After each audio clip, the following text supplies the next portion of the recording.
Hello, hi, this is Ham. You're probably wondering why am I wearing a coat and a tie that is longer than Donald Trump talking to you. The reason is because I want to officially welcome you to the Malaysian Media Conference. This is the 15th year we are doing the Malaysian Media Conference, but due to COVID, we are doing it online. Now the best part about the conference this year is that it will be free. So in the month of November, every Tuesday after lunch, for a couple of hours, we will bring you our Power Pack program featuring about 20 speakers and panelists. So we have broken it up into 4 parts, and the subjects are very interesting and very entertaining, and some of our speakers, as you know, are amazing. So thanks to our sponsors, thanks to our media partners, and especially our presenting sponsor, Media Prima Omnia, who have made all this possible. So it is coming to you free this year. You will really be able to enjoy it in your own home. Stay safe. I am talking to you from a red zone. I'm happy because I'm inside the house. Similarly, we will also meet you inside your house. So I look forward to joining all of you together during these sessions, and stay safe. Hello everyone, and welcome to the 14th Malaysian Media Conference, officially known this year as MMC Tuesdays, presented to you by Omnia. My name is Vasuki Rao, and for those of you who don't know me, I am from Marketing Magazine, and I will be your MC and host for all of MMC Tuesdays happening in November. I'm very excited to be here and to be welcoming all of you finally to this year's Malaysian Media Conference. That's slightly different than what we're used to, but definitely an experiment fit for the ages. I wanted to assure everyone that was really excited to join us physically as our initial plan, that despite moving it into a virtual conference, there is absolutely no compromise in the message, the content, the objectives, and we have the same amount of speakers and panel sessions as we initially had planned. So we're very excited to see this happen online, and best part is moving virtual has allowed us to make MMC completely free. So just sit back and relax as you watch our speakers and panel discussions present or discuss topics that have been curated specifically to inform, inspire, and hopefully initiate solutions that will enable us to achieve a great comeback, even if it's a little bit later than we expected. So without much further delay, I would like to introduce our first speaker, who is actually the Chief Marketing Officer of Malaysia Digital Economy Corporation, MDEC, Raymond Siva. Ray has more than 23 years of experience in journalism, strategic marketing, and crisis and issues responses. He was actually appointed CMO of MDEC in October 2019, specifically to overlook the strong brand and strategic partnership division. Today, Raymond will be sharing his insights on how business as usual in the midst of a global pandemic means fully understanding the digital resources you have at hand and the potentials it possesses. So I would like to officially start off MMC Tuesdays by asking Raymond to take over the screen whenever you're ready. Thank you, Professor Ham, Marketing Magazine, for having me here today. I'm glad to be the first speaker in the Malaysian Media Conference 2020. These are extraordinary times that we're going through, and certainly business as usual has been upended.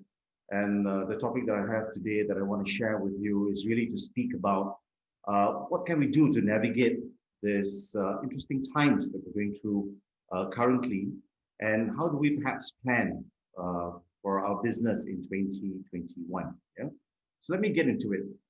Overnight, really, in March 2020, this was just about 7 months ago that things completely changed, right? On March 18th, we got up and the world as we know it, that is in Kuala Lumpur, completely took a new spin. We were left in our houses. We were looking at how to navigate through our work, our daily lives, and really were not sure how to deal with this entirely new situation that we had, right? So there was really a thinking about what do we do next? How do we navigate the situation? It was certainly not business as usual. And it was certainly a time where leadership needed to come to the fore. We couldn't have leadership as usual. This was really a new situation for all of us. And so there was a scramble to think about how do we get through what's coming out in front when we don't know what's coming out in front, right? The new words that came up, and we all know this now, is the new norm, the new normal, and as McKinsey put it, the next normal. And this really spoke towards how do we get on past the crisis? It was a crisis. Business came to a standstill. Countries eventually came to a standstill, right? In terms of trade, tourism, businesses, right? We were thinking about a crisis for the first 1-2 months, then it became, even more than that, right? This crisis was, people have not navigated something like this in decades, right? There's been significant changes in how we lived our lives, how we interacted with our family, in our daily routine. No more going to work, but literally waking up, turning on your laptop, trying to get into calls, and it was calls upon calls. A lot of my colleagues felt that they were doing 12 hours, 14 hours work in the first 90 days of the lockdown. We're now very comfortable with masks, sanitizers, satanizers, as some people call it, physical distancing, friends no longer shaking hands, chest bumps, elbow bumps, and employees really now demanding working from home. So not just employers allowing us to work from home, but really employees are saying that this is something that they want to have in an organization, the flexibility of working from home, staying safe and caring for their families. This has really brought a new spin towards how we tackle societal issues, how we tackle issues at work, how we build relationships, and how we monetize our business, right? And as we go through this journey, the diversity in thoughts are really quite important, right? How do we get a collective together?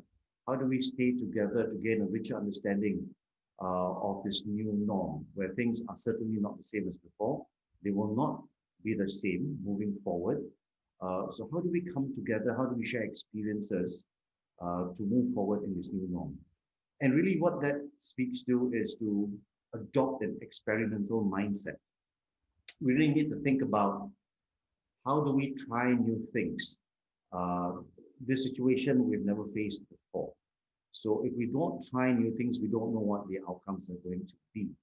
And for businesses especially, we need to keep trying out what may work for us to see whether things can succeed. A certain strategy that we put in place can take us further or not, right? So the word fail fast, really, that's been used in the startup environment, now has become very important for all kinds of businesses. Really, it's also for ourselves, right? If we are not able to experiment and find new things for ourselves, in terms of whether you're adopting a new healthy lifestyle, whether you're setting parameters for yourself when you're working from home so that you have time and balance for your family, if you don't experiment with things and what works for you, then things will be quite difficult. And I think a lot of us have actually experimented with a number of new things over this last, again, 7 months or so.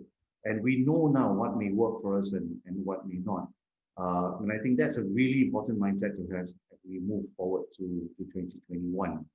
I love this quote from Jeff Bezos, which really says, it's always day one at Amazon, right? So when you get into a company like that, the culture, the mindset is always, let's start afresh. Every day is a new day. Let's try new things, right? You don't know what is in front of you. You're not very clear what's in front of you. It's okay, right? As long as you have this culture, this mindset that you're able to take on the challenges, you're able to have the attitude of giving it a go. That is the mindset that we need right now, right? So it's always day one. You come back every day trying to think about what's new.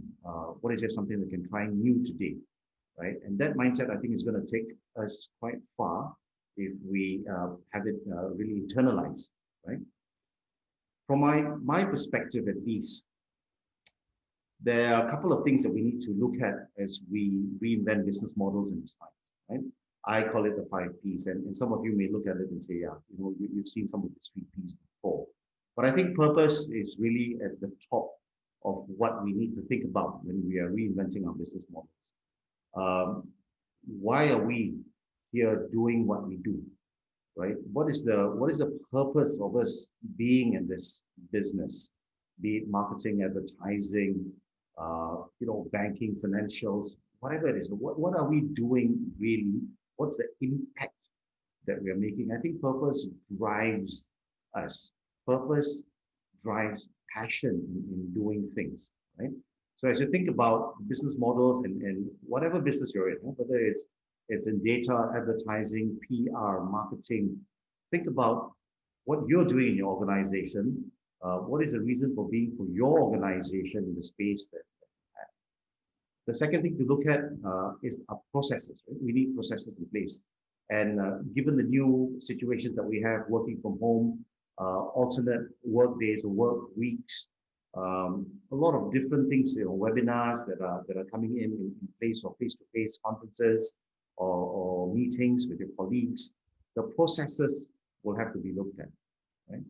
And I can't tell you enough, or I can't emphasize enough, a strong process, a clear process where people know their roles and how their roles come together to deliver on the mission, on the purpose, is critical to any organization or any divisions to survive.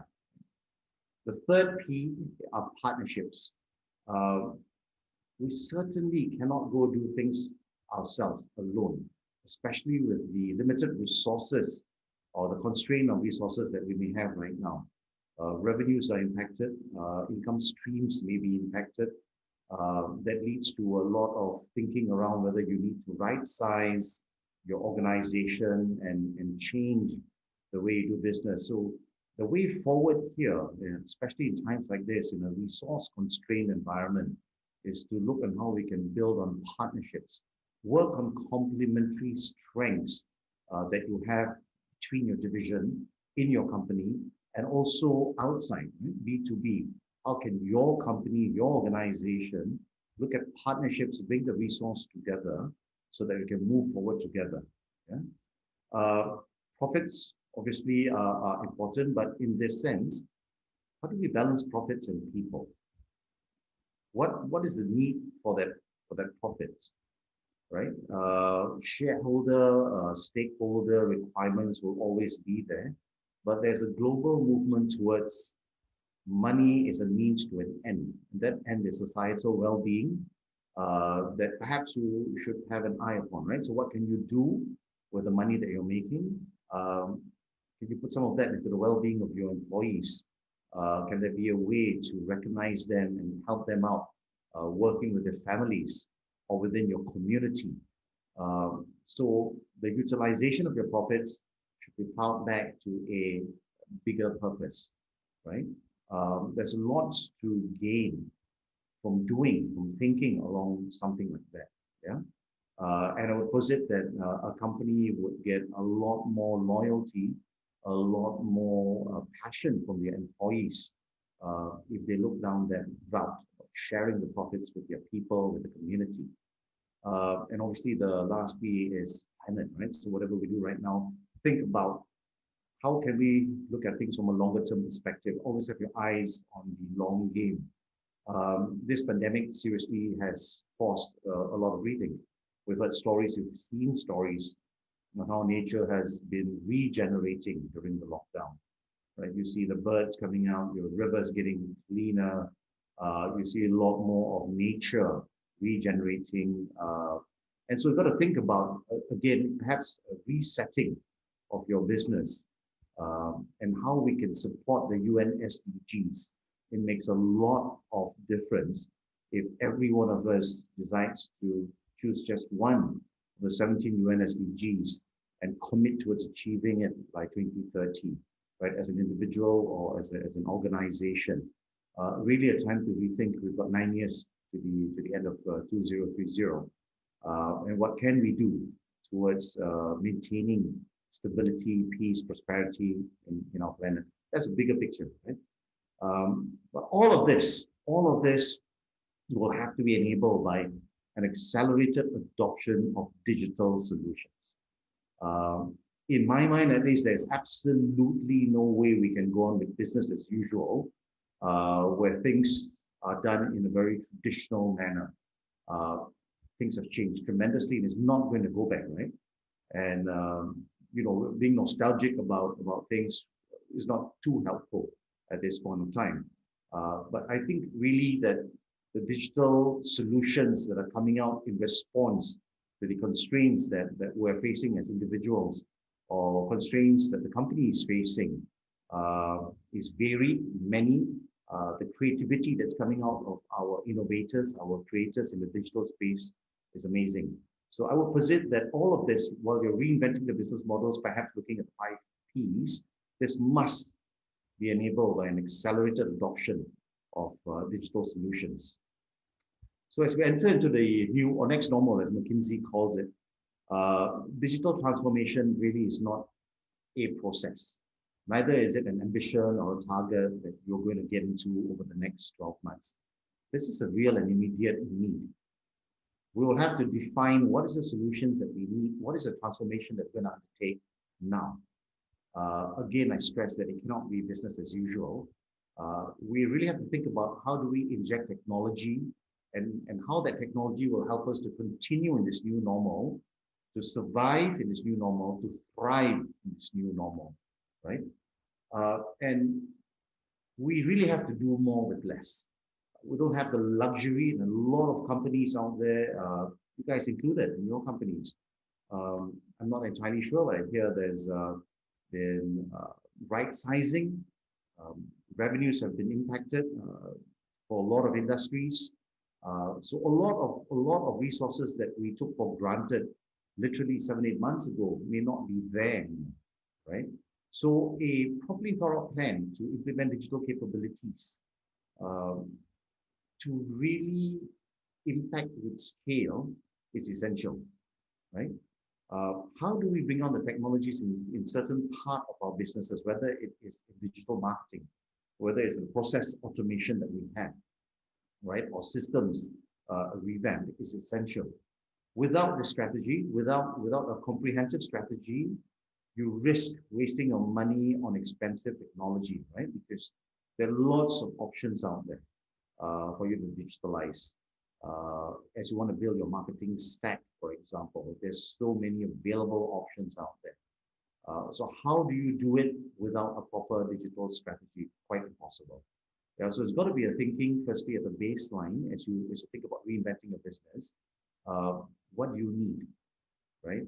And that thinking needs to be based upon what your business is in, which space are you in, and what is the real need right now, right? Whether it is a process or supply chain automation or marketing, digital marketing that you need to put in place to really generate more revenue right now. You've got to think about where, at what point does digital intervention become really important for you, right? And the focus is on really achieving business and revenue objectives. As you see this, pre-pandemic, only 22% of organizations were ready for remote work. But now, as we know, remote work or work from home is common practice. Right? I literally work from home right now, a couple of days a week. Let's see, what happens up to November 9. But really, companies like Google, Twitter, and many others in Malaysia as well have gone into full work from home mode, right? At least till the year end. Right? And for that to happen, the companies need to have the right technology. They need to enable their workforce to have the right technology, right? So they can work effectively. And most importantly, their customers will be supported, right? So what we took for granted before, meetings in offices, going to see clients, getting the clients to come and see you, and so on, this has been very difficult. And I'm sure that you guys realize that. So creative directors and the like, right? Presentations now to the clients have changed tremendously. You're doing the presentations online. Marketing, how do you go out and see your 5 clients a day? Your salespeople, how do they go out and maintain that relationship? And with sales and marketing, it also is a lot of personal relationships that we've built. A lot of golfs, a lot of lunches, just having coffee after work. How do you pivot from that traditional way of maintaining client relationships to now, right? So we really got to think about how technology can be brought into various aspects, various touch points in our business that will make sense to our business objective, right? And also as organizations reinvent with this new norm, the process change and roles will shift. Your HR and how they deal with you would have changed, right? If you're a new employee, the onboarding process, especially from a work from home basis, would have changed a lot, right? So the processes would have to change. The right resources to train employees must also be provided. So as owners of business, or some of you guys who are running your own business, and the employees here, you may see your organizations changing, shifting, and if they're not, that will also lead to some frustrations, as I hear, from my colleagues as well. Without the right adoption of technology, without the speed of adopting the right technology in certain aspects of the business, will lead to some bottlenecks and challenges. Yeah. So secondly is how will the new normal affect purchase decisions? We saw that retails and restaurants had to go digital. How do you maintain your customer base? How do you run your operations, your supply chain? How do you deliver on your products? Marketing has changed so much. Online marketing now is the go-to, right? And you have to adapt to the contactless payment reality. In all of this, there are opportunities. In all of this, there's a chance to reskill and upskill our knowledge, as well as to do business, right? Data is the new oil, and you guys have heard that so many times. But the data needs to be refined. The data needs to be looked at very carefully, needs to be segmented so that you can use it for the right purpose. I cannot stress enough how important data is to a business, right? The primary data that you have from your social media, your digital outreach is going to be critical. And digitizing the current database that you have, the name cards that you've built up, the orders that you've built up into a proper data set that can be fed into a database that can be monetized, that can be utilized effectively, is critical, right? In terms of attitudes, we've moved towards self-service. This contactless payment reality also lends itself to a contactless service. Customers are looking at getting into apps and mobile-friendly websites, and they want to find your products, they want to find your services. And you guys know that as well, because you're consumers too, right?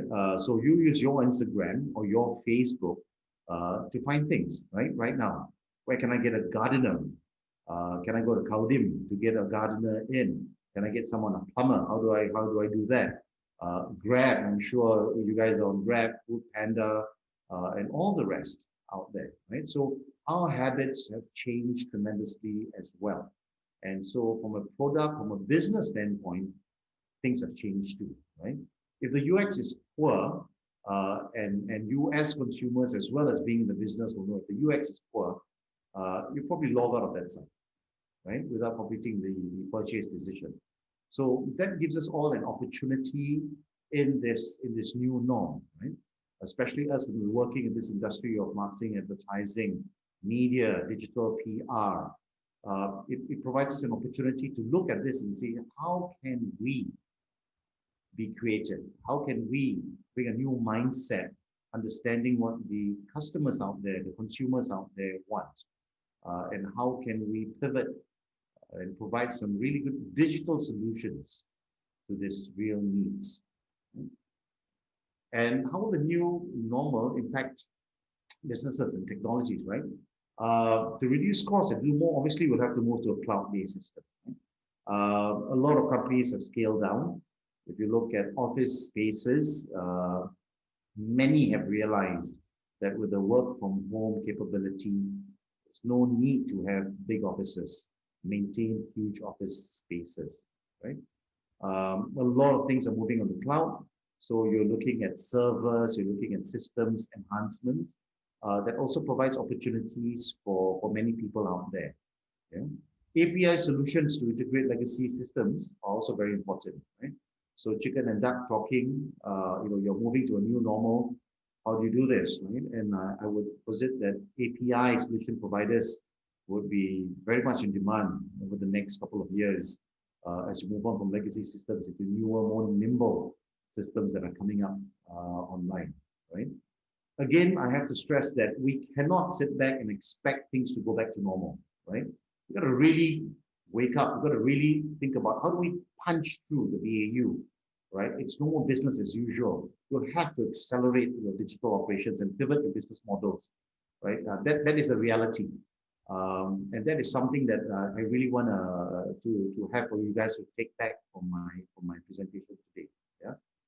So as we think about what we want to do for our business and for ourselves, I can suggest that we live in the present, right? So fear, anger, joy, they're all emotions that we can use positively. Live in the present, right? So if there is some concern and anxiety about your job security, job stability, income being generated for business owners, live in the present, right? Turn that into a positive. It's emotions that lead us to survival, right? Fear, anger, joy. This pushes to survive, right? Choose optimism all the time. There's always a silver lining in this crisis, pandemic situation, right? Choose to see where you can do best. It could be focusing on your health. It could be focusing on your family relationships. It could be many other things. Picking up a skill around the garden, which I just have chosen to do. So choose optimism. Choose to live in the present. Develop positive social relationships. We can't do our happy hours, perhaps, or we can't do our luncheons, perhaps, anymore. But what can we do around positive social relationships? I've known of friends who are getting together online, using Zoom and having their evening happy hours online, right? So there are other ways that you can enjoy and build positive social relationships. Nurture yourself, spend time for yourself. These are tough times, right? Got to be mentally strong this time. Resilience is really important. And the last one, you've heard this before, change is the only constant, so accept it, embrace it, use it for your benefit. The more we try not to change, the more we think that things will settle back to what it was before, I think it will get more difficult for us to just deny what is coming up in the future, right? So with this, I'll move on to the next, which is just some knowledge sharing from an MDEC point of view, right? From an MDEC experience. We realized very quickly that it was skilling, it was jobs that was a main concern for many, many Malaysians, right? You've heard stories about Mars, Air Asia, Malindo, you've heard stories about other companies providing VSS, MSS to their employees, right?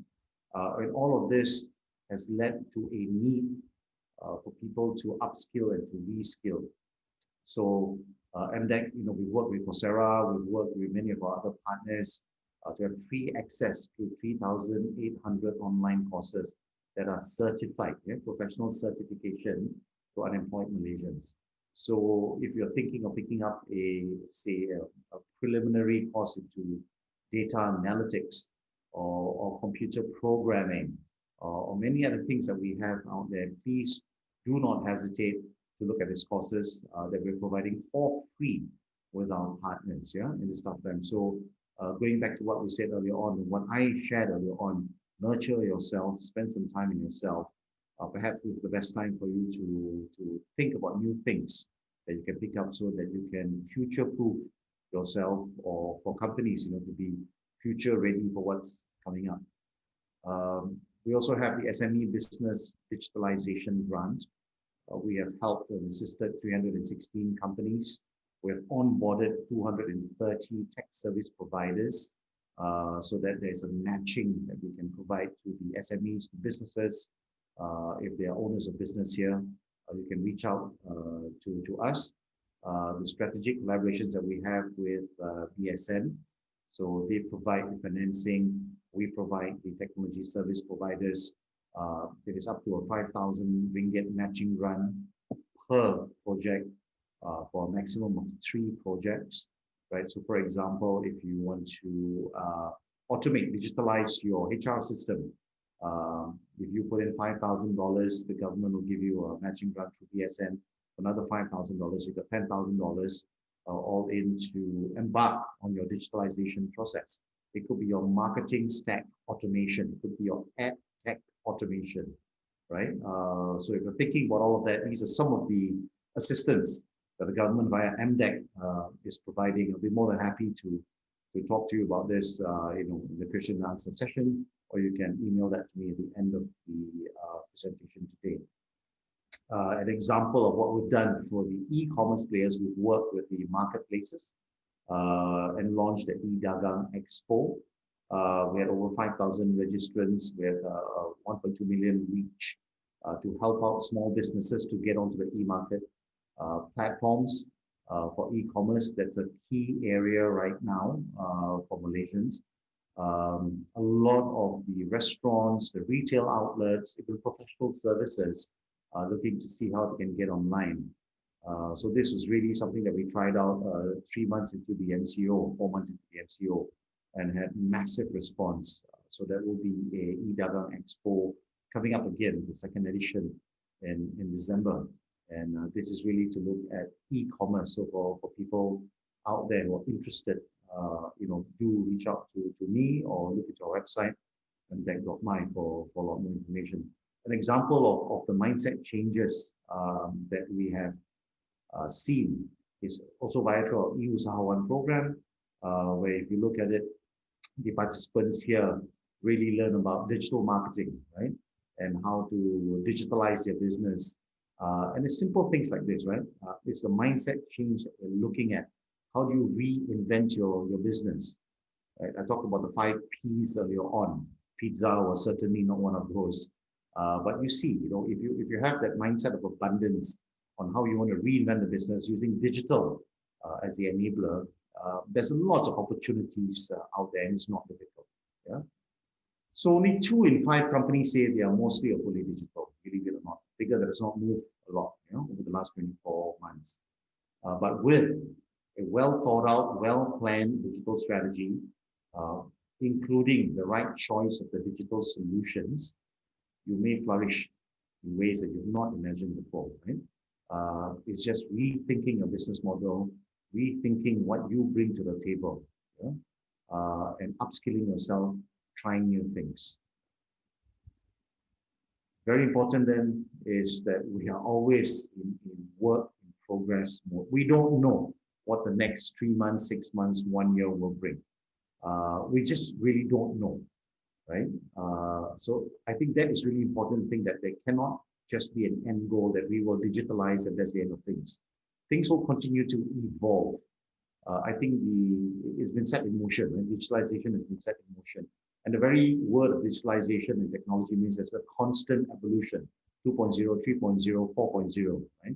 So if we think about our skill sets in our company, it's always in work in progress mode, then I think there's a lot of things that we can achieve in terms of constantly moving forward, not being complacent, not being comfortable in just the space that we're at, right? So embrace, encourage change. Communication is key, whether it's internal, whether it's your B2B clients or with your consumers. Communication is critical, and communicate with conviction. Right? If you have a good product and a great service, communicate that with conviction, put it out there. You can't just expect customers to come to you. If you're a great data scientist, data analytics, you're a great digital marketing person, put it out there, communicate it. Companies as well, if you're a great creative company or a PR company, put it out there, yeah? And lead with courage, lead with empathy. Courage is critical right now. We need leadership with courage from all levels of our society, right? And empathy is I think, a crucial value to have in all leaders. Let's think about what's on the other side, right? As we're leading our people, let's empathize with them and understand what they're doing. So it's really our time. This is really our time. Those in the business of communication, media, PR, this is really our time to punch through BAU. And with all the skills that we have collectively in this industry, I think this is what now we have to bring together. And I'm really happy to be here at the MMC 2020. And I'm sure we'll have some really interesting discussions and talks. I have Jazz following me, or we have Dashika following me as well. And I think with all these great speakers coming up throughout the next couple of days, this is going to be a great conference. And on that note, thank you very much. And if you do have any questions, please feel free to send it across now or email it. Yeah. Thank you. Don't forget to visit mdeck.9. Send us your queries if you have. We'll be more than happy to take that. Right. Thank you and have a great MMC 2020. Thank you very much, Raymond. Before we move on to our next speaker, I will be taking a 5-minute screen break. So hang on tight and hydrate while you watch a couple of our videos from our sponsors. And yep, so just sit tight and I'll see you back again in 5 minutes.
Hi there again. Welcome back from our screen break. I'm going to be introducing our next speaker, who is an individual that's made it to Forbes' 30 Under 30 for Asian Social Entrepreneurs in 2017. Her name is Jazz Tan, and she is the CEO and founder of youthstoday.com, which is one of the largest youth engagement platforms in Malaysia. So Jazz's objective was, and it remains to be, helping get kids off the streets by placing them in youth development programs. So what the platform does is it matches student projects online with brand sponsors, and the platform currently has over 100,000 users. Jazz is here today with us to share her story and offer an interesting insight on what brands should understand about the generation of future buyers. And with that, I'd like to bring on Jazz herself. Good afternoon, hey guys. My name is Jazz, and I'm the CEO and founder of youthstoday.com. And today I'll be covering the topic of a generation of future buyers and who are they really, right? So this brings me back to why I started this company that primarily focuses on young people. I lost my father when I was 14 years old. He was involved in gangsterism when he was young. So with the wrong peer influence, he got himself murdered.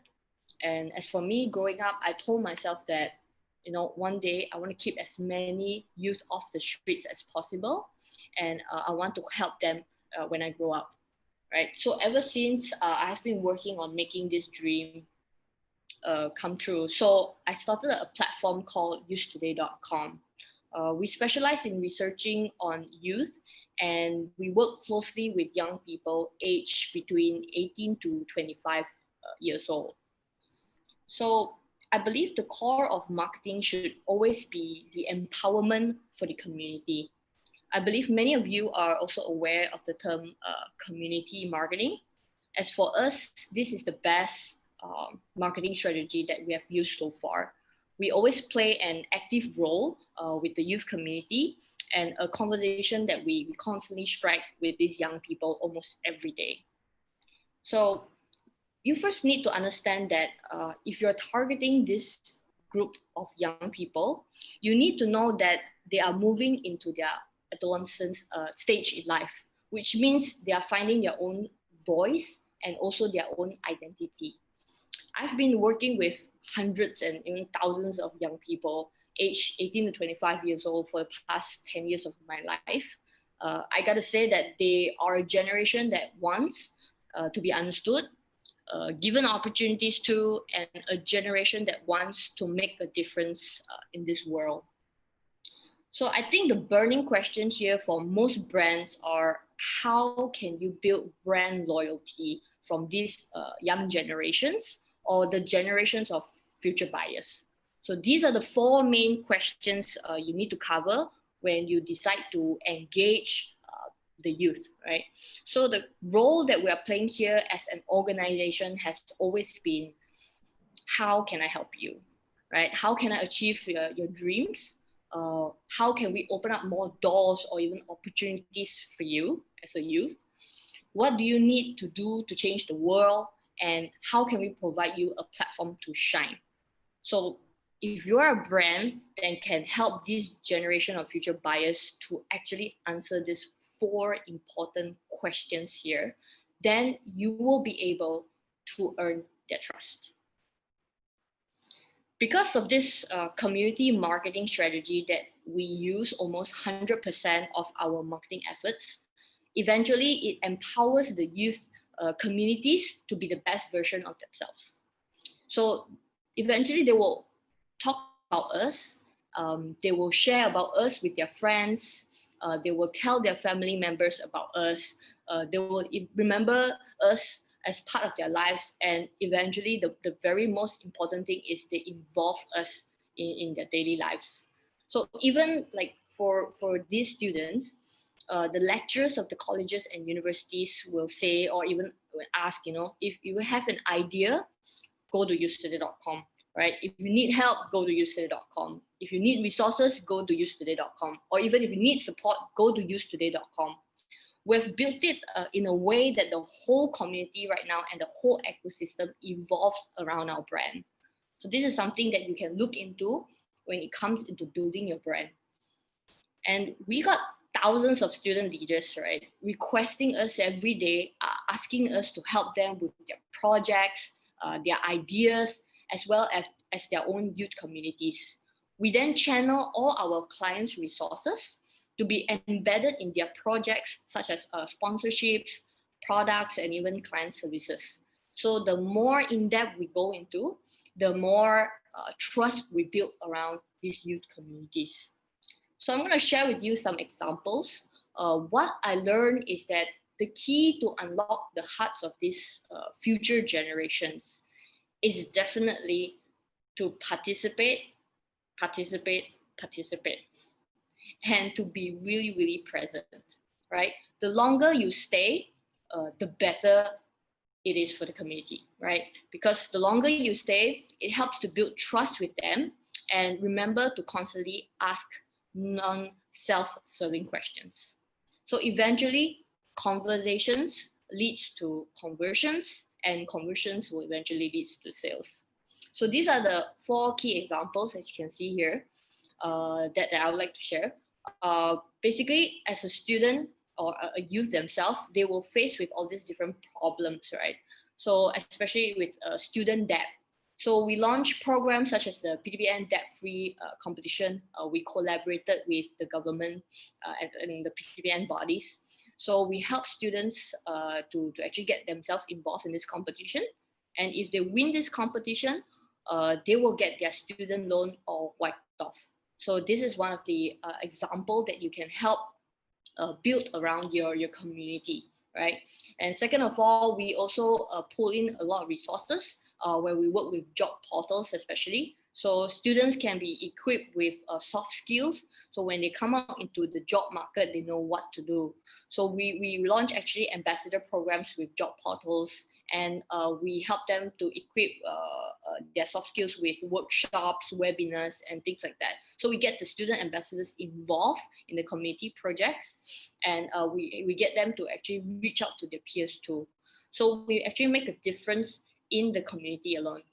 And thirdly, also students who want to actually raise money and sponsorships, especially to go overseas. So what we do is we actually integrate the brand, or we brought in brands to actually work with them on marketing and also brand activities. So when students or youth actually get involved with all this, it will help empower them to actually reach out to more people.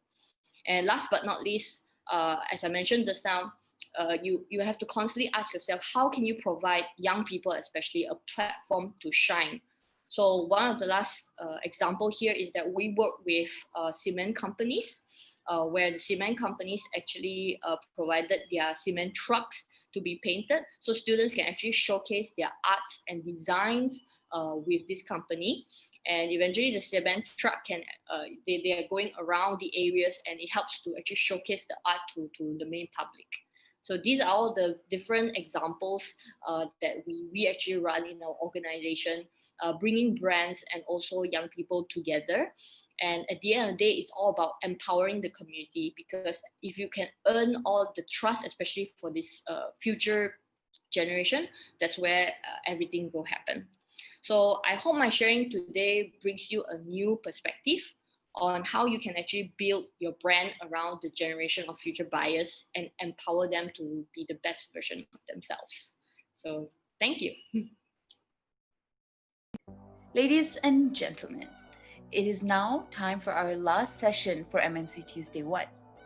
And it is my pleasure to introduce Dashika Nyanyaswaran, Microsoft Malaysia's communications lead, who is responsible for all of Microsoft's internal and external communications nationally. Dashika is a veteran in the communications industry and has 15 years of experience in a wide variety of fields. Some of them are branding, public relations, digital and content marketing, business-to-business relationship management, speaker profiling, and a couple of others. Sorry, Dashika, if I missed out any there, but I think that's plenty. And what's more plenty is that throughout her career, Dashika has received close to 20 local and international prestigious academic and industrial awards, including the most recent being the Best Business to Business Campaign at the PRCA Southeast Asia Awards 2020. And with that, I'd like to invite Dashika to present a compelling look at how technology that enables accessibility and inclusivity is actually a catalyst to rebuilding economies. So Dashika, whenever you're ready. Hi, everyone. A very good evening, and thank you so much for joining us today. Before I start, I just want to introduce myself. I am Dashika. I am the communications lead for Microsoft in Malaysia. And I also want to thank the organizers, Marketing Magazine, for having me here to share my thoughts, my experiences, as well as my insights. I hope you find this session exciting, as excited as I was putting it together for you. And should you need any details, just look me up on LinkedIn or ping me, and I'm happy to share with you. So this is where we're at, right? We're in a time where it's definitely unprecedented, but we also know that technology as well as telecommunications are probably the two things that's basically the lifeline or the bloodline for any economy at this point. But it's also important for us to remember that we need an accessible and inclusive economy so that everyone, every person in this world is empowered with the tools, platforms, and services needed to contribute back to the economy. So before I move on to my session today, I also wanted to let you know who I am and where I come from, and why inclusivity is also a very big portion of my advocacy as well. So I basically have been raised in a family with disabilities. So my dad is wheelchair bound. And what I've learned from him is basically strength, courage, commitment, and just the resilience that if you have your mind to do anything and everything you want to do, you will be able to succeed. So I've been working with Microsoft for about 3 years now in the profession of communications and advocacy and marketing for about 15 years. And part of my job also allows me to do create more awareness about accessibility, about the importance of education, and as well as the need for people to understand the importance of skilling and what that will mean for them to have a competitive advantage as well. Moving on, I think what we all are seeing today is the fact that the world is changing, right? It's moving so fast. Things have changed where we are today, and we know that technology is actually changing the way we're actually working, studying, learning, as well as just living life in totality. But what I also wanted to share with you is where we were 20 years ago and where we are at today. So if you see the top 5 market caps capitalization for 2000, year 2000, you will realize that the 5 brands that were basically topping the markets at that point, out of 2 of them were from the oil and gas industry. And then of course you have our Coca-Cola, who is not familiar with the brand, but you also had Microsoft as part of the top 5 market cap. And then moving on 10 years down the road, you also realize that, hey, you see a lot of the oil and gas industry brands topping the market. And 10 years later, where we're at today, we're seeing the top 5 market caps actually come majority or all of them actually from tech backgrounds and tech industry. And of course, the only common denominator or brand that you see across the past 20 years is Microsoft. We've evolved, we've changed, we have grown with our people, we've grown with nations, and here we are to tell our story as well. So of the Fortune 500 companies that we saw in year 2000, 20 years down the road, we realized that 52% do not exist. The important thing that we need to understand is digitalization is here to stay. And if you don't digitalize, if you don't change the way you innovate, the way you do your business, or even just the way you are adapting to the environment and society around you, that might be a challenge. So there's 3 parts that break down into the 4th industrial revolution, which we are in today. So there's a physical automation, there is the biological automation. And then you also have the digital disruption, which includes Internet of Things, big data, and of course, artificial intelligence, also known as AI. Where we are also helps us to understand the three big picture of how we see the collaboration or the connection between human need, innovation, and progress. As our needs change, as we evolve as people, as we are becoming more demanding, if I can say, in terms of the way we want to make our lives different, or the way we want to make it faster, or we want to, the way we are shopping today, the way we choose how to even buy our cars have all changed, right? So where do we go? We go into the internet, or we go into sites, we look into blogs, we look into social platforms to understand better how that we can make a difference, how we can be different, and just basically agile and adapt to the current society.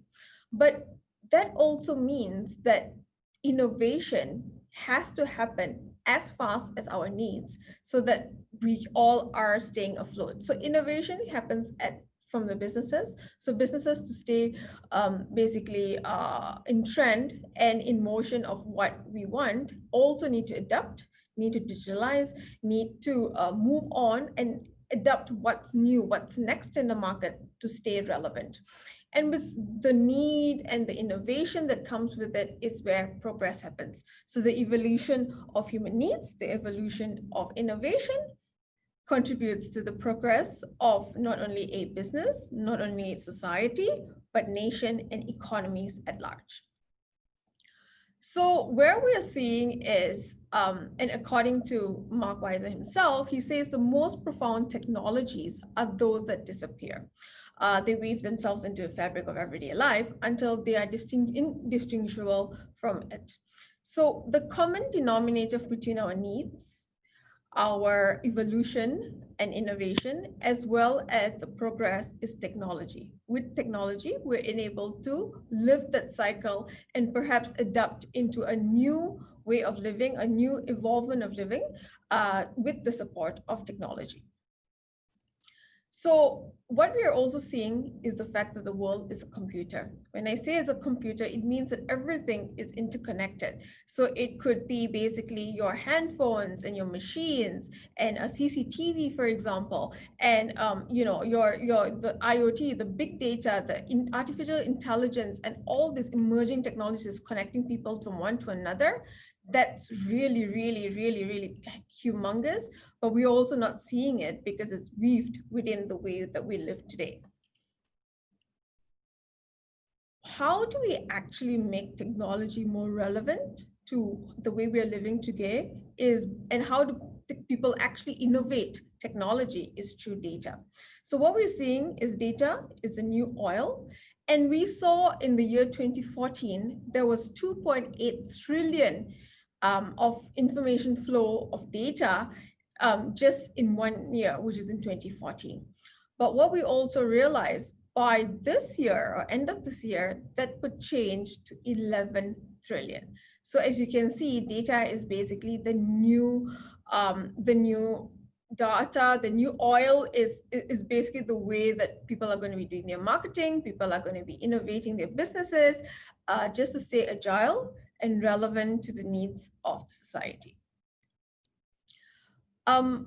If you see across the evolution of time, we would see, like, from the start of the wheel to creating telephones to the internet, which was in the 1980s. Now AI is basically dominating the way businesses look at themselves, the way people are looking at adapting the new change of life, as well as how AI and emerging technologies can contribute to a more sustainable, digitalized nation as well. According to Harisham, basically he's the EVP of AI and research at Microsoft, he says that AI will transform every business, improve lives, and solve even society's most fundamental challenges.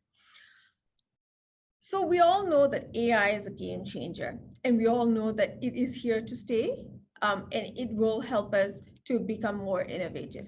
Before I move on further, let me share with you a video on AI and its contribution to our society.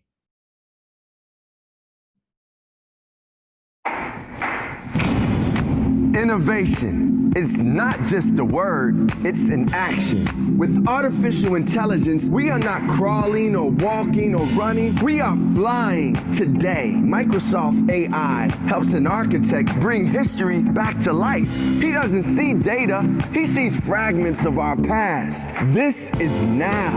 Artificial intelligence helps farmers grow more food with less resources. She's not collecting information, she's feeding a growing population without wrecking the planet. This is real. An engineer explores how AI can help the deaf see sound. She's not looking at obstacles, she's staring down opportunity. Innovation doesn't see the possibility of tomorrow, it creates tomorrow. And are you ready for the headline? Tomorrow is here today. He so rightfully said that, right? Tomorrow is indeed here today. I'm just quoting Satya Nadella, basically our head for Microsoft Global. He said that the digital transformation that has happened in the past 2 months should actually happen in 2 years. That means to show that basically we've digitalized things so fast that something that's supposed to happen in 2 years has happened within 2 months. And we're seeing these disruptions happen across all industries, right? So we're seeing this across the healthcare industry. Most importantly, we're seeing this across the financial industry, the automation industry, and of course, even within the technology industry itself, you're seeing the multiple disruptions, the changes, the way we work, the more need for us to use technological solutions as well as technology platforms and just tools to basically help us with work, with play, with learning and everything else. So what we've also understood is how is AI and technology contributing to the growing opportunity of an inclusive economy. So in 2018, the number predicted was 1.2 trillion. 2019, it grew to 1.9 trillion. In 2020, it was 2.6 trillion. 2021, we're to hit 3.3 trillion, as well as 2022, we're seeing it close to 4 trillion. So if you see within just 5 years, you will see a humongous amount of a difference from 3.9 trillion that we're supposed to see in 2022 to what it was at only 1.2 trillion at 2018. So there's 3 trends that we're seeing as we change the evolution of technology and the evolution of digitization. Is the trends that we're seeing is automation. And with automation, you will see the fact that the jobs are evolving.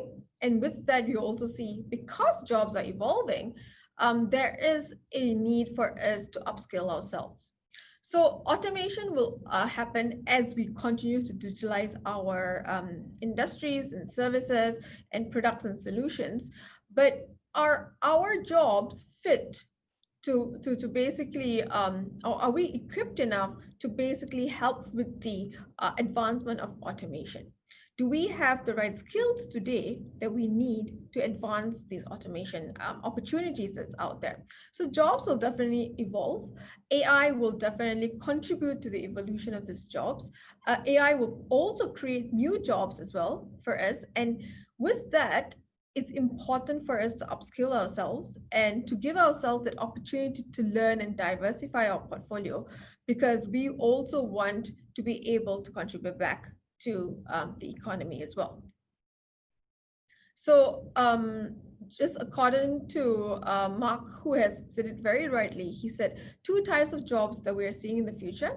One is the one where people who tell computers what to do, and the other one will be people who are told what to do by computers. I guess all of us want to be the first version who is telling the computer what to do.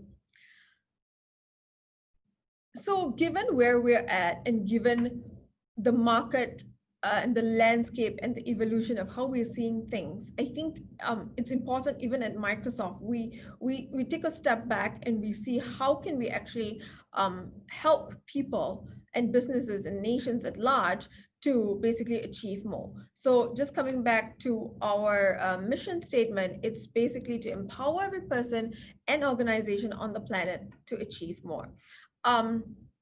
Currently, we are strong across 120,000 people across 120 countries, and we are growing our market share, we're growing our potential, but most importantly, we're also growing our solutions that we build for people to enable inclusivity as well.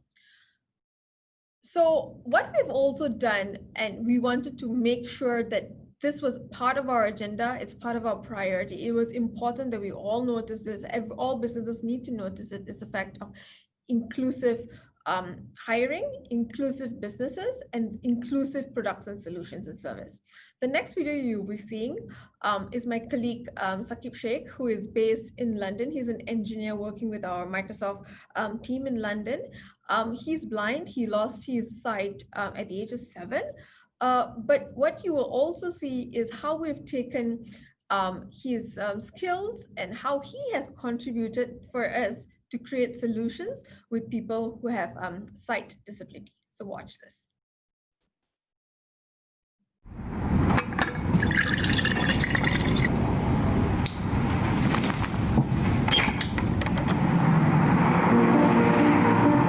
I'm Saqib Sheikh.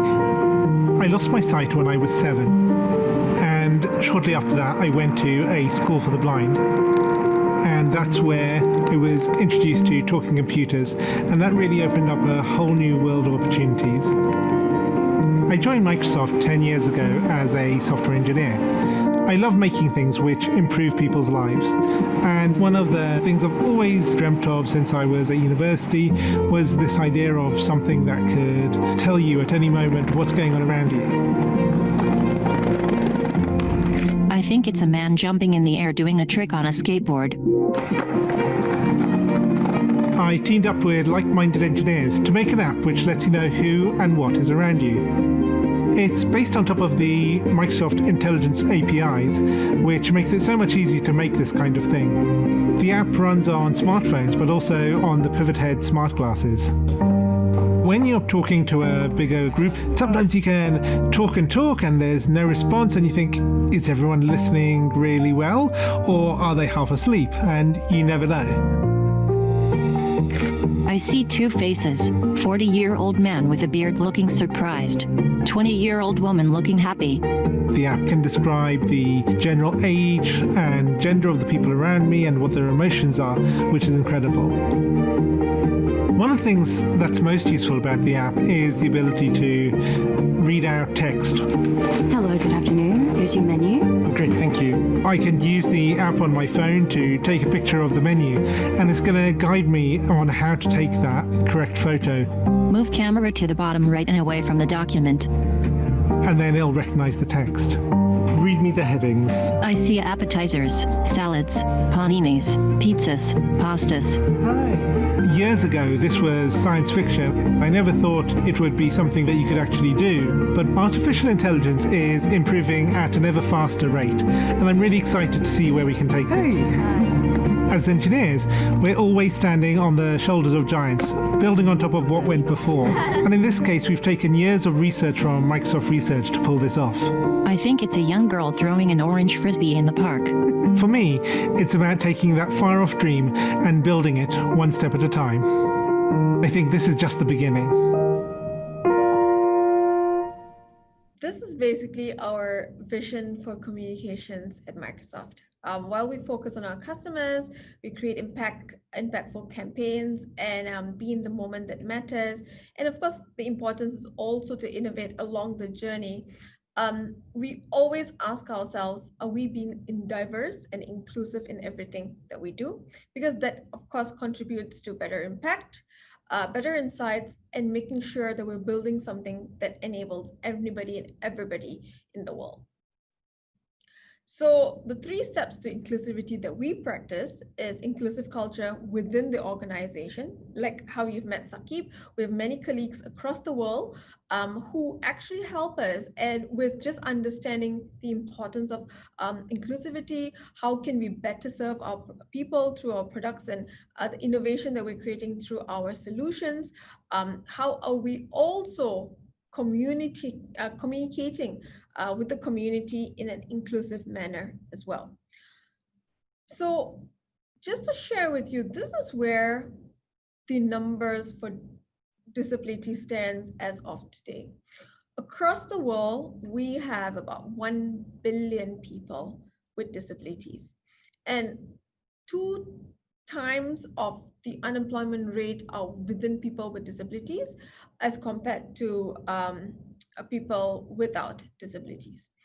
And that's a very, very, very, very staggering number. And I know also in Malaysia, we have a target to ensure that at least 1% of the workforce is people with disabilities as well. So that it is important that we think through every time we do something as communicators, as businesses, as organizations, are we being inclusive? Are we thinking about everybody out there, different layers, different societies of people, and are we giving them the opportunity as well? So there's 3 areas of disabilities, basically, whether it's a permanent disability, a temporary, or even a situational one. And what's also apparent is that 70% of people their disabilities are invisible. So we are not able to see their disabilities, and sometimes we take that for granted, that because they're not showing a disability or they look normal. But it's important for us to be a bit more sensitive, inquisitive, and making sure that everyone, at least in your room, understands and is with you and is, has a thought to what you're presenting or sharing, or what you are even trying to advocate about, because not everybody will understand the same lingo that you're speaking. Not everybody probably can see what you're sharing. Not everybody can even hear what you're saying. So are you doing everything you can to make sure that you are enabling everyone with disability? So the future of accessibility is basically contributed by the disruption of innovations.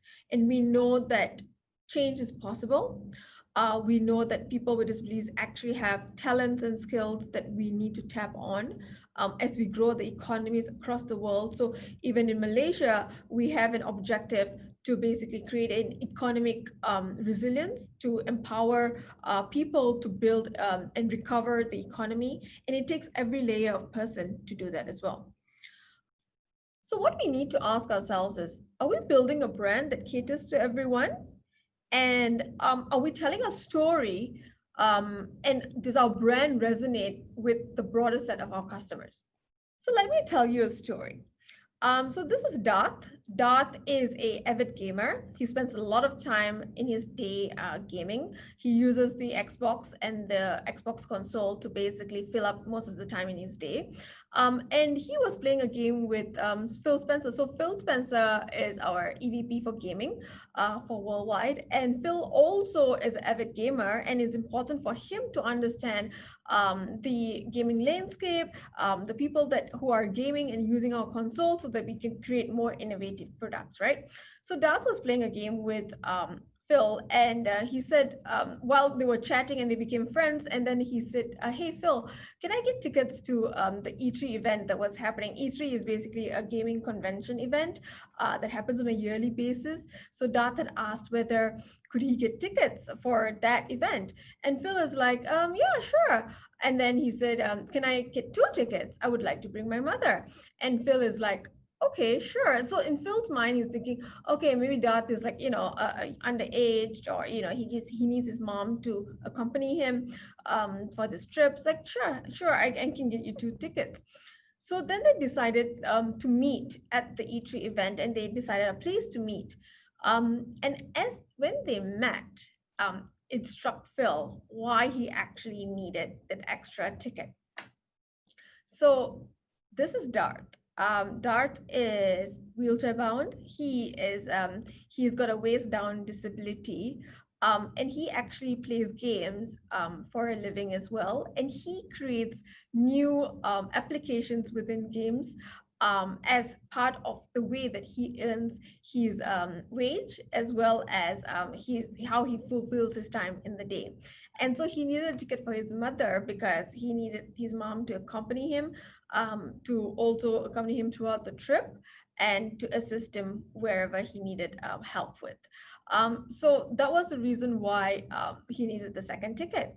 So when Phil was asking him, so hey, Dot, tell me, if there's anything you would like to change about our solution or our console, what would it be? And then he said, there is one thing, if it's possible, if you could change your the way that you create, make it your solution, your Xbox console, and to make it more adaptable to people with disabilities, that would be much easier, because currently your control doesn't allow me to basically navigate in a more fast and agile manner, because it's created only for people with abled hands who are able to swift their hands and move it around so that they can easily and fast in terms of how they interact with their game as well. And Phil took that advice and he said, oh yeah, actually that's a good point, I'm going to do that. And so guess what happened next?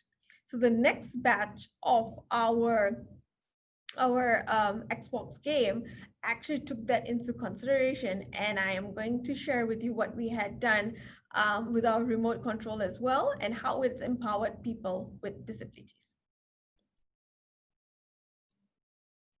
My name is Grover. Sean. My name is Ian. I'm Taylor. My name is Owen, and I am 9.5 years old. I only have one. And yeah. I love video games, my friends, my family, and again video games. Whenever I play it, it makes me feel happy. The fun that you get to have with connecting with your friends. You make your own rules. It's his way of interacting with his friends when he can't physically otherwise do it. When I'm playing with a regular controller, there's some things that don't work for me. It's difficult for me to use both joysticks and the D-pad at the exact same time. And it just slowed me down a bunch more, while other people were like... She's never had the freedom to play at the level she knows she could. I never thought it was unfair. I just thought, hey, this is the way it is and it's not going to change. What I like about the adaptive controller is that now everyone can play. I don't even have to look at the controller and just be like looking at the screen like, hey, yep. You never want your kid to feel like an outsider or an other. One of the biggest fears early on is, how will Owen be viewed by the other kids? He's not different when he plays. It's a little challenging, but that's the whole point of gaming. I can hit the buttons just as fast as they can. And I think I can crush my friends. No matter how your body is or how fast you are, you can play. It's a really good thing to have in this world. Indeed, when everyone plays, we all win. I think, okay. So I guess what he said is definitely true. When everybody plays, everyone wins as well. But I think what is also important is the culture within the organization. If you don't have that culture and mindset to make a difference, there is no way that you will be able to produce, to innovate, and to create new moments and memories for people with disabilities. So culture is definitely something that we instill in Microsoft, and we recommend, and we definitely advocate for people to instill. And with culture, with a different type of culture, the cultural mindset to basically be an all-inclusive, all-adaptive society, and take in consideration everyone's thoughts as well as abilities is important.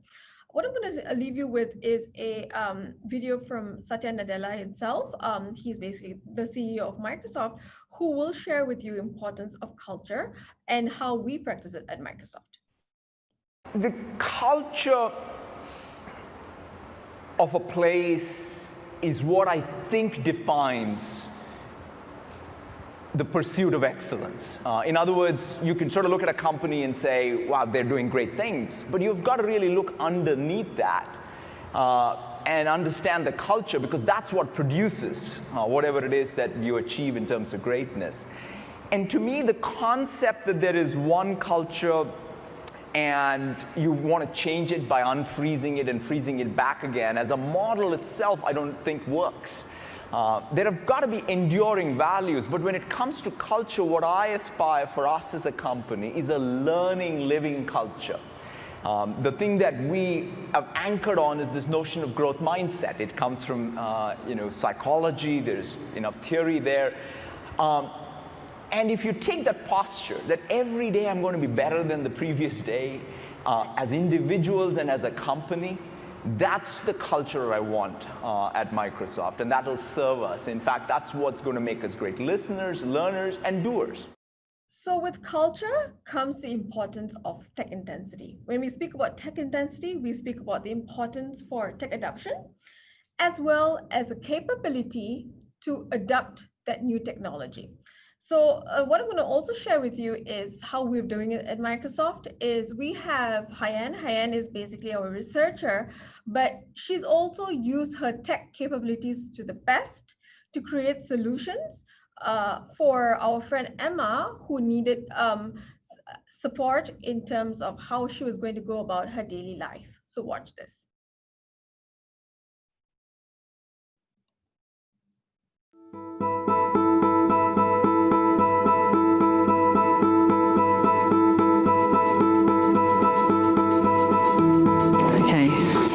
Right, I'm going to try and replicate this here. We're off to a great start. I tend to kind of just avoid doing sketching and writing now because it's not really worth it if you get something like that. Anything you could do that would just make my hand do what I want it to do and be able to sign my name would be an incredible thing. How do we even just begin to help her overcome this particular symptom of her tremors and helping her be able to regain her writing ability, her drawing ability? So what I'm doing is I'm making a very rough prototype, and what this board does is I can connect into it through these wires, these tiny coin cell motors. So these motors will vibrate. I personally think that what this is doing is it's short-circuiting whatever feedback loop there is between the brain and the hand that's causing the tremors. So the idea is if you are distracted by the vibration, are you able to write better? I don't know. I don't know. It's affecting something. I don't quite know what's happening. I'm on to something, right? I'm on to something.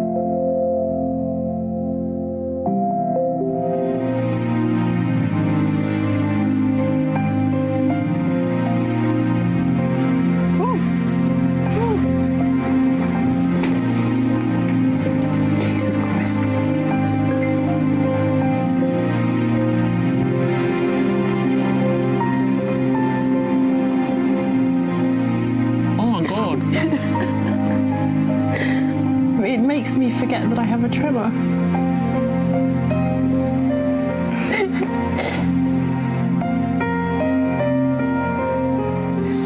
I've drawn one of them for a long time. I've actually just written my name for like the first time in ages. I can't believe it. Mum, it's called the Emma. Oh, brilliant. It's got my name on it. Right.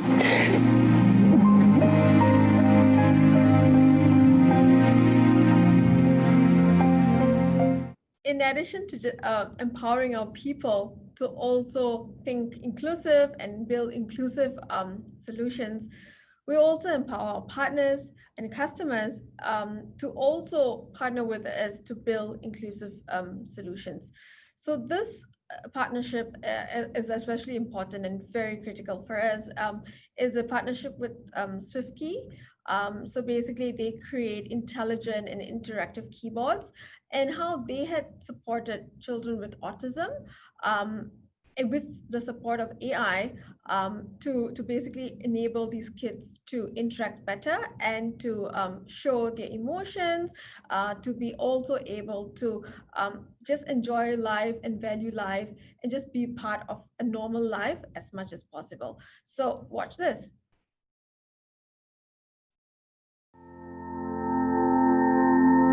Swiftky Symbols is a communication app for people who are non-verbal, and it supports them in expressing themselves.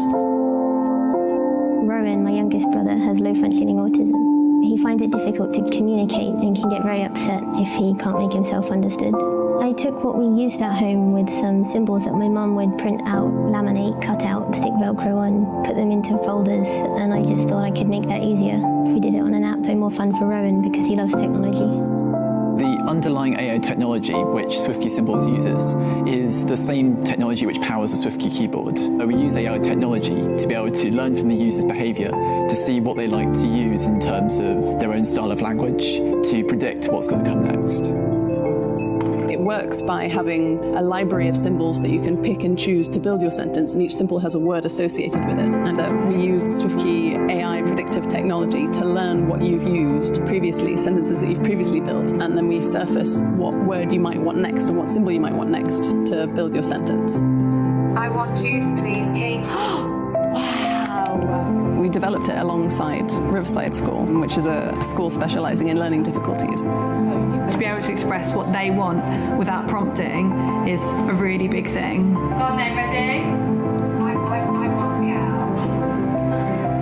We have so many pupils who are non-verbal but still have so much to say. I think AI can just make everything in life more efficient so you can enjoy life to the max.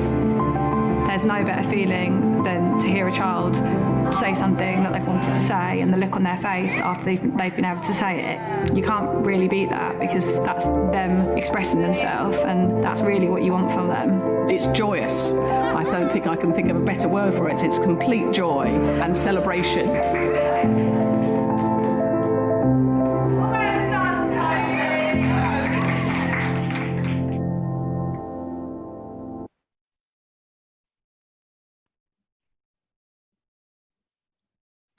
So, folks, this is what I'm going to leave you with.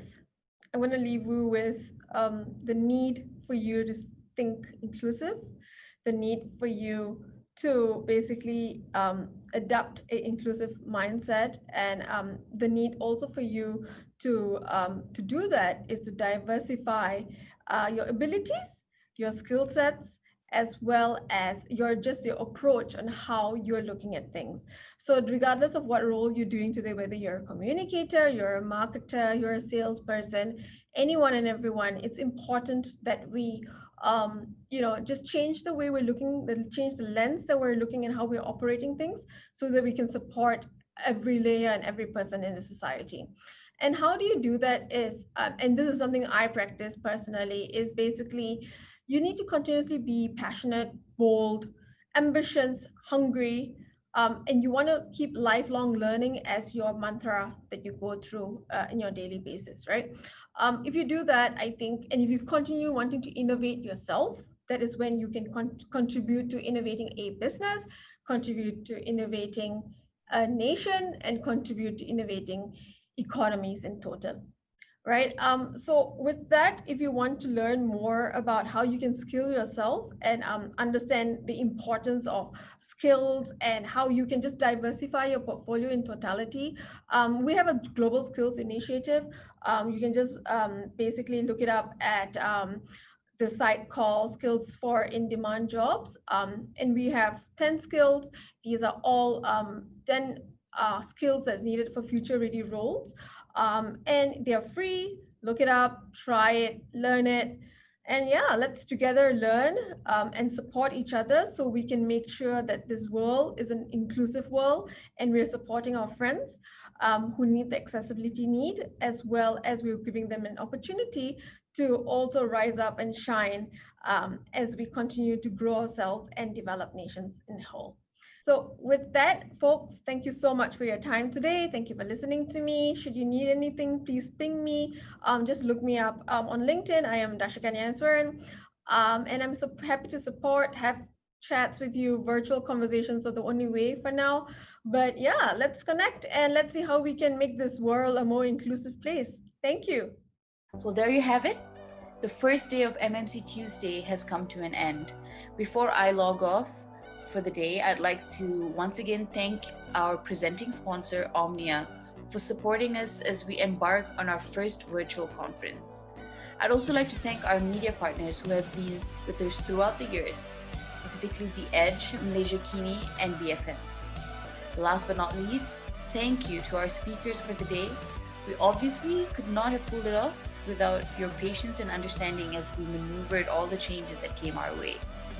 For those of you who are still with us, don't forget to tune in for the second MMC Tuesday happening on November 10.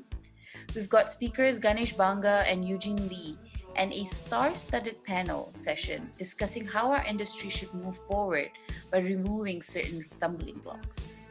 So if you have any questions for our speakers or us organizers, just drop a comment below. Otherwise, have a good evening, everyone, and I'll see you again next Tuesday.